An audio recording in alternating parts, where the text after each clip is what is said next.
good, Horror Horde? This is your boy Hard Gamer, back with another video for you. And today's video is another one of my movie reviews for you. And holy shit, do I got a movie for you today. So, before I get into all that, as always, your boy Hard Gamer Reviews comes with a lot of spoilers all day, every day. So if you haven't seen this movie, shame on you. It was made back in 1990.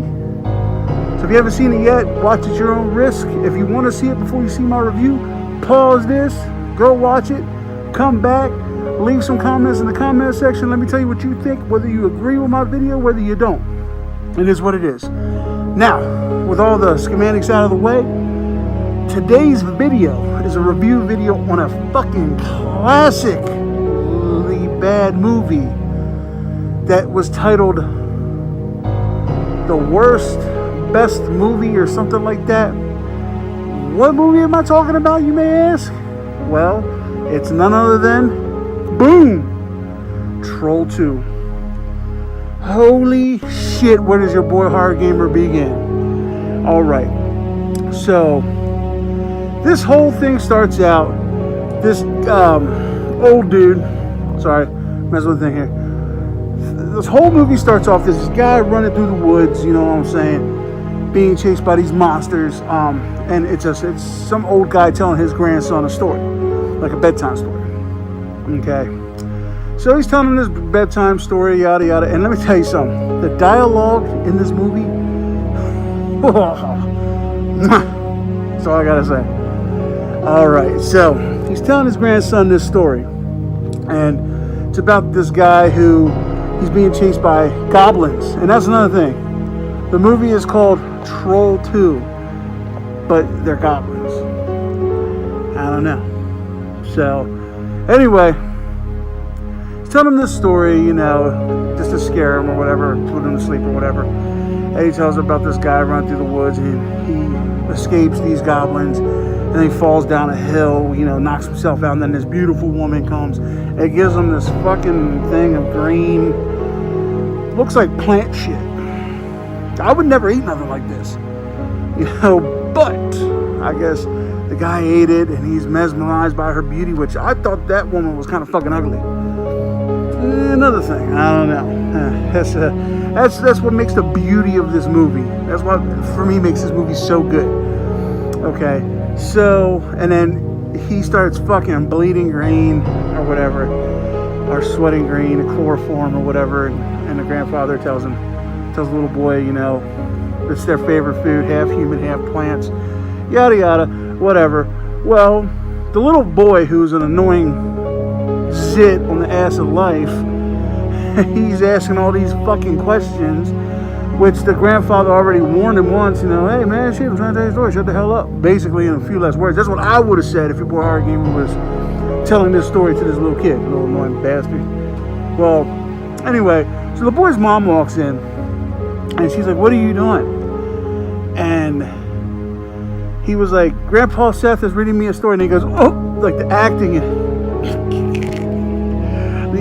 in this movie is subpar cheese, to say the best. That's why it's so good.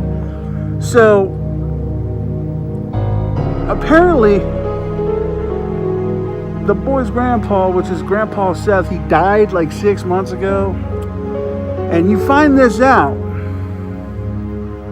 from the mom's so awkward, it was just an awkward, she basically says it so awkwardly that it's unreal. She's like, Grandpa Seth did this and this, but you must banish him from your mind. Like, who the fuck talks to their kid like that? Like, what are we? Are we knights in the round table? We gotta banish the like, bruh. So anyway, she's so fucking awkward in her line delivery throughout the whole movie. It's not just that one part. So then they cut to a scene where a girl's working out, his sister, the lady's daughter.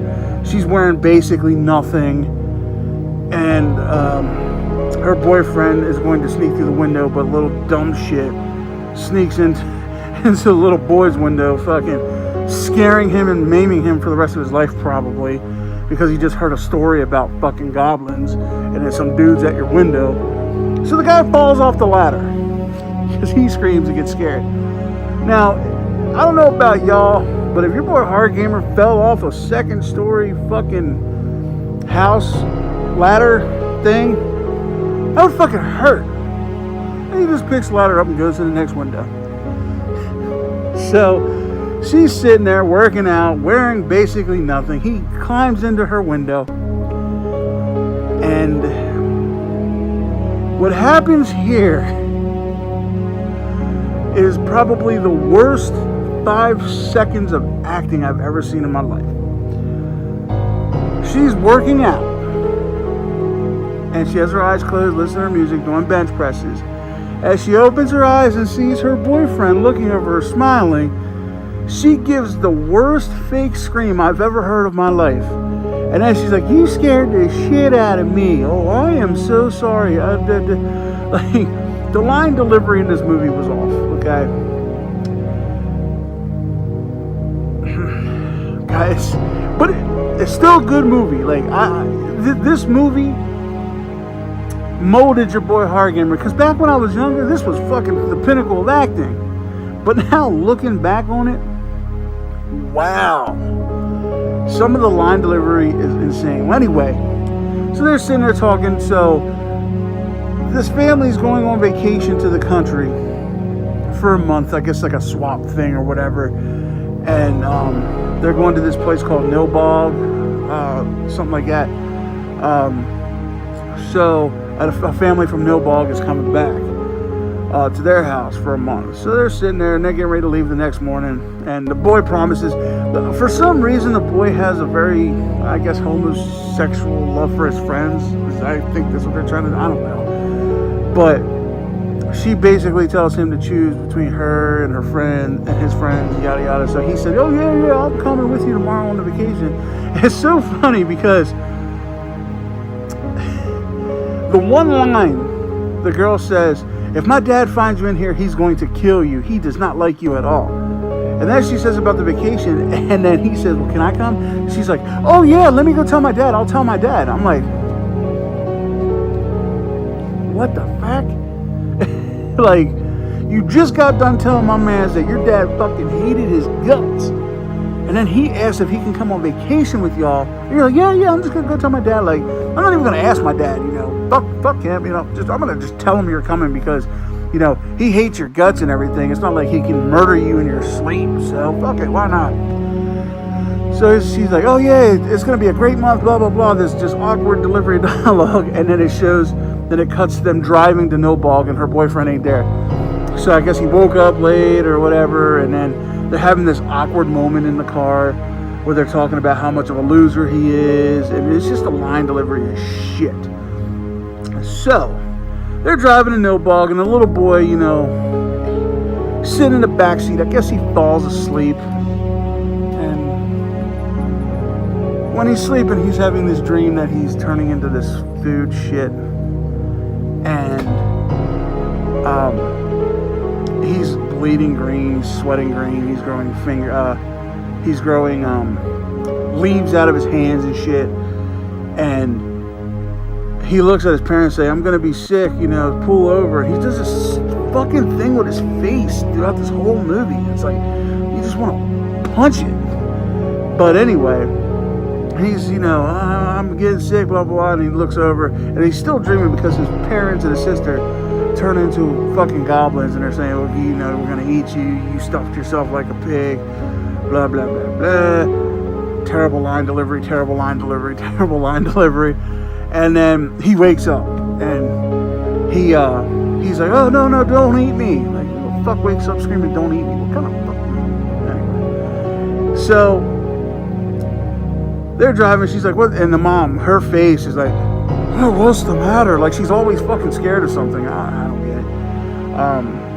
And they pull over because he says she's going to be sick, but he sees this guy hitchhiking who looks like who's his grandfather. He walks up and talks to him, and he's telling him, "You need to turn around. You need to, get them away, blah, blah, blah, yada, yada." So they get into Nilbog, And the whole time, you know, the girl's boyfriend and his friends are following behind him. She don't know. So, and then they end up parking alongside the road, and they're driving by in the no bog, and the girl's boyfriend and his friends start waving him down and stuff. She flicks him off, you know, stupid early 90s shit. And so they get into no bog, and they go to the house that they're supposed to get into. It's a farming community, I guess, whatever. And the family's sitting there. And the weird part is everyone in the town has this mole in their face. And it's in the shape of a clover. It's really weird. So they're, you know, they go and they meet the family whose house they're staying in. And they give them the keys. And they give them the keys to their house. And these people just get up and they book it, you know. These people are trying to talk to them. But the people who own the house in no bog, they don't want any of that shit. So they fucking leave, and as they're driving away, the little boy from the family in no ball throws a baseball to the annoying little bitch face, whatever, and he catches it and reads it, and it says, eat up before we eat you, or something like that, something fucking weird. So they get into the house, and there's a big spread of just awesomeness, like, you know what I'm saying, they hook them up. So they're getting ready to dig into this corn and all this shit, and Grandpa Seth starts knocking on the window. I guess it's his ghost, whatever.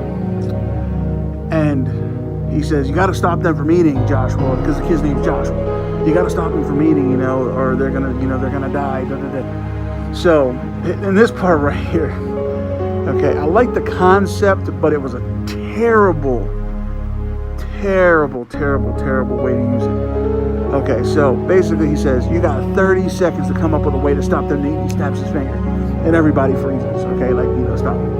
That's not the bad part. The bad part is the 30 seconds that he said he had turned into like 3 minutes because Joshua starts walking around the table looking at everybody all dumbfounded and shit. That takes about a minute and a half. And then before he decides he needs to do what he has to do, and again, more terrible line delivery, he's like, I must do it. And he gets up on the table and pisses all over everything. That's pretty funny. That part was very funny. But 30 seconds turned into like 3.5 minutes. They could have sped that scene up a little bit. So, you know, the dad takes him up the steps, you know, into the room, and he's looking through each of the family members put the names of, you know, Joshua and his family up there. And he's like, "You see this? This is Southern hospitality." He's like, "I'll be damned if you piss on Southern hospitality." The dad wasn't too bad. The dad's line deliveries at times were off, but they weren't bad. Not as bad as like Joshua, the sister, and the mom. They were fucking terrible. And then he takes Joshua in the room and said, Joshua throws him on the bed and gets ready to take his belt off. I guess he's going to whoop him. And Joshua looks at him and he's like, what are you going to do, Daddy? Anyway, he's like, I'm tying my belt up one more loop tonight because you're going to go on a hunger strike, yada, yada. Basically, the dad thinks that he's going on a hunger strike because Joshua doesn't want to be there. So you fast forward a little bit. It's the next day. And now you're getting into a separate story with the friends and the guy. The guy's friend, you know, he wakes up, there's nothing in the fridge, and he goes to get milk. And the other guy, he's out smoking a cigarette, he's all bored, and he goes out to smoke a cigarette. He sees this woman running, and she's being chased by these goblins. So, you know, he walks up, and she's, you know, a good-looking girl, you know what I mean, because they're all horny. The girl, Kate, I think her name is, boyfriend promises that there's going to be single girls at this place, so these guys are all, you know, sex nut and horny, so they go because they want to get girls. And this guy sees this pretty attractive girl running through the woods, but she's like, you know, torn blouse and stuff, and he's like, whoa. So he chases her down and tackles her, because that's what you do when you meet somebody. You chase them down, you fucking, you know, boom, whatever. So he tackles her, and he's like, what are you running from? And then she points, and there's the goblin standing right there. So he's like, don't worry, I got this. So this dude gets up, walks over to these goblins, and he starts running he gets diarrhea of the mouth like you wouldn't believe. He's, oh yeah, you know, you better do this or it's gonna look pretty bad for you. Well, when he does that, one of the goblins calls him out on his bullshit and throws a spear into the side of his fucking chest. Well, you know, he starts bitching and whining and crying like a little, like, you know what I mean, like a little kid with a skinned knee. And they get up and they run into this church. And when they get to the church, they walk inside. It looks like it's like made up like a house. There's a bed, there's bubbling cauldrons and shit like that. There's this big like wall, and this fucking weird lady comes out with. And let me tell you something. This lady, she probably suffers from the worst case of the herpes I have ever seen in my life. She either has that or that bitch needs some fucking chapstick ASAP. She needs to dip her head in where they produce chapstick, because oh my Christ, her face, her mouth is all fucked up. Well, I'm not going to get into the whole from beginning to end like I normally do, but what I'm going to do is I'm going to give you a rough layout. She's an evil witch. She is the queen of the trolls. Of course, there's a scene with popcorn that's fucking corny as shit. There's a scene where they try to feed the family, and there's this big showdown between the family and trolls or goblins. And the whole time they're in this no bog, you think. The kid looks in the mirror of the car, and it's goblin spelled backwards. Whoa, big fucking surprise there. So, fast forward a little bit, we'll get you to the end, I don't want to ruin all plot spoilers for you, but I will give you the ending because it's pretty stupid, but funny stupid. So, the boy ends up in the church. He's running from the goblins, okay? His grandfather, they have a seance to get his grandfather's soul, and they have 10 minutes to stop these goblins, whatever, they're at the church. And the grandfather's there with him, and they're trying to figure out how to do it. And the power of good, touching Stonehenge, kills these goblins. Power of good. Anyway, so they're doing there, and they're touching this wall, and they're concentrating. You gotta concentrate. Another terrible line delivery, and the grandfather gets ready to fade away forever. Before he does, he gives Joshua this big, like, backpack sack thing. And he's like, you'll know when to use it. When the time is right, you use this. So, towards, you fast forward a little bit, about 2 or 3 minutes, he gets captured by the trolls. Okay, and they pick him up, and they kind of do like a body surf thing across the top and push him back. So Joshua reaches in and grabs the contents of this bag, which is the biggest fucking bologna sandwich I have ever seen in my life, bro. I mean, it is fucking cheese. It's like 37 pieces of bologna on a fucking hamburger roll. And he starts just because the trolls are kind of vegetarian, I guess, carnivore, I don't know. They don't like bologna, they don't like eggs, they only drink Milbog milk, and they eat human chloroform fucking shit. Which that girl who that guy got stabbed in the chest, she meets that kind of fate, but I'll let you watch that part because it's an awkward, very awkward line delivery on this one. Needless to say, the guy goes, oh my god, they're eating her, and then they're gonna eat me. Like, bro, I don't need a fucking play-by-play of what's happening. I see it. Okay, if I want play-by-play, I'll watch a football game, bro. Just sit there and die quietly or try to run away. So, and you'll see why he's not moving. I'm not going to give that part away, but there's a reason why he's standing still while she's being ravished. Okay, so back to the ending. So he's eating this fucking, and they're all grossed out, blah, blah, blah. Somehow his family gets there. I don't know how. And they all run up to this Stonehenge where the source of the troll power comes from. And they touch it. And they're like, you gotta believe. You gotta believe. And they kill everybody. Lightning comes out of nowhere and just starts blasting trolls. Look like gunshots because the trolls' heads are blowing up, or goblins' heads are blowing up. That crazy bitch with the whole, she looked like black eye and the herpaderps all over her face is screaming, and then everybody dies. And he's all happy. And Joshua and his family go home. And when they get home, the sister and the dad go get groceries because they're hungry. So the mom and Joshua stay back. I guess Joshua goes upstairs and takes a nap or whatever. And, you know, they get into the kitchen and the mom is eating an apple. And they get into, and then he takes a nap and he wakes up. He doesn't see his mom. And then he looks at I guess she left the apple she was eating on the counter. It was green. So he runs upstairs and there's just green chloroform all over the place. And he's like, Mommy, Mommy. You know, oh, God. His line delivery annoyed the shit out of me.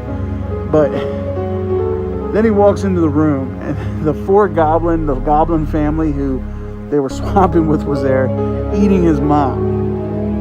That part was pretty cool. Like, that was a pretty, like, twist ending I really enjoyed. That was fucking funny. So they're sitting there eating him, you know, eating her and stuff and getting into it. He's all like, and the one goblin looks at him and is like, Joshua, do you want some? And he starts eating again, and then that movie cut off. So all in all, now watching Troll 2, terrible movie, but it was so good. It was that terrible goodness, you know what I'm saying? Like, it was so bad, it was good. The cheesiness was there. For me, I loved it. You know, I love movies like that. Y'all know me. I love independent cinema. I love cheesiness.